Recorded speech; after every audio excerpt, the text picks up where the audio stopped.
చేసేవా అని మాత్రమే అడిగింది. మనకి 1950లోన ఏంటంటే మనకు ఒక బుక్ రాలేదండి. కొన్ని కోట్ల మంది కన్నీటికి భరోసా వచ్చింది. ఆడవారికి ఏంటంటే ఆశ్రయంగా, నెక్స్ట్ బలహీనుడికి ధైర్యంగా, నెక్స్ట్ ఒంటరి వాడికి ఆశగా నిలిచింది. మనం ఒక ఎల్ఎల్బి స్టూడెంట్లుగా మన రాజ్యాంగం అనేది ఒక బుక్ కాదండి, మన చేతిలో బుక్ కాదు, ఇది మన భుజాలపైన ఒక బాధ్యత. అందరూ కూడా ఫ్యూచర్లో మంచి లాయర్లు అవుతారనేసి మరి కోరుకుంటూ సెలవు తీసుకున్న. జై హింద్. వేదికను అలంకరించిన పెద్దలు, గౌరవనీయులు కరస్పాండెంట్ గారికి, అదేవిధంగా ప్రిన్సిపల్ గారికి, టీచింగ్ అండ్ నాన్ టీచింగ్ ఉపాధ్యాయులకి, అదేవిధంగా మై డియర్ ఫెల్లో స్టూడెంట్స్ అందరికీ 77వ గణతంత్ర దినోత్సవ శుభాకాంక్షలు తెలియజేసుకుంటున్నాను.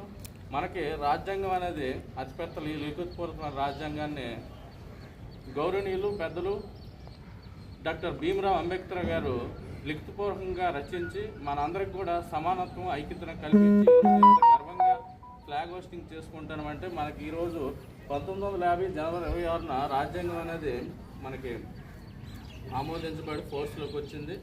ఆమోదించబడి నుంచి కూడా మనం ఒక పీఠిక ఏర్పాటు చేసుకొని కాన్స్టిట్యూషన్ పరంగా మనకున్న హక్కుల్ని, ఫండమెంటల్ రైట్స్, ఫండమెంటల్ డ్యూటీస్, అదేవిధంగా డైరెక్టర్ ప్రిన్సిపల్, స్టేట్ పోలీస్ సంబంధించి ప్రతిదీ కూడా ఇంప్లిమెంటేషన్ అయ్యి మనం ఎంత స్వేచ్ఛగా మనకు నచ్చిన రీతిలో, ఎదుటి వారికి ఇబ్బంది కలగకుండా మనకు నచ్చిన రీతిలో మనం ఇలా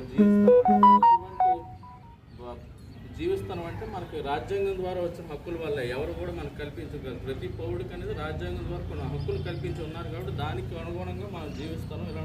ఇటువంటి మంచి రాజ్యాంగాన్ని మనకు లిఖితపూర్వకంగా రచించి అతిపెద్ద లిఖితపూర్వక రాజ్యాంగం అనేది మన దేశంలో ఉండడం గొప్ప గర్వకారణం. దానికి కృషి చేసిన రాజ్యాంగ పితామహులు డాక్టర్ భీమ్రావ్ అంబేద్కర్ గారికి మరొకసారి గుర్తు చేసుకుంటూ ఈరోజు నివాళులు అర్పించి ఆయన పేరును తలుచుకోవడానికి నేను చాలా ఆనందంగా భావిస్తాను.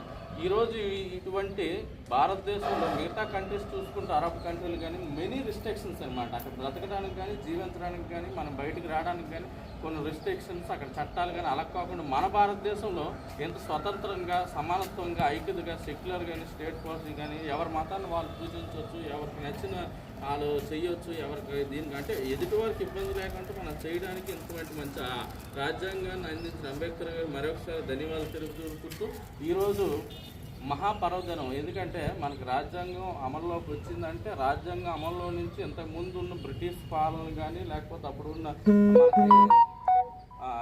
ఎవరైతే ఉన్నారో సంస్థానాలు అన్నిటితో ఈ రాజ్యాంగాన్ని అమల్లోకి వచ్చి ఆ రోజు